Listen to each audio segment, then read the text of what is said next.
Assalamualaikum warahmatullahi wabarakatuh. Kepada saudara-saudaraku yang seiman dan sebangsa, cerita adalah salah satu metode untuk memudahkan penanaman nilai-nilai luhur pada diri seseorang.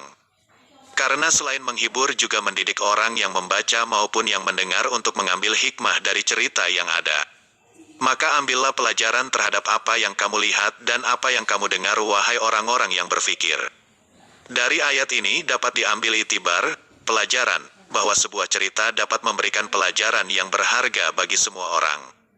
Baik cerita itu tentang kehidupan orang soleh, orang yang berperilaku baik, maupun tentang kehidupan orang taleh, orang yang berperilaku buruk. Kisah kehidupan hamba-hamba Allah yang soleh adalah sebuah pelajaran untuk diteladani jejaknya agar mendapatkan anugerah dan karunia dari Allah seperti yang sudah mereka dapatkan.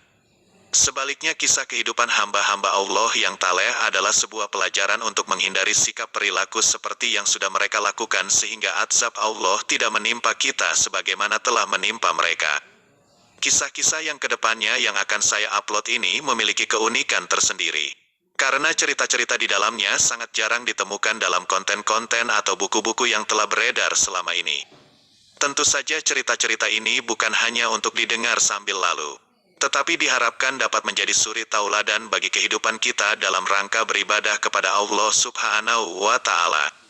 Cerita-cerita yang ada nanti sangat bervariasi.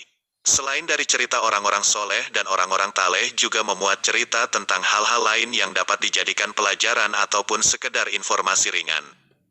Wallahu alam bis shawab.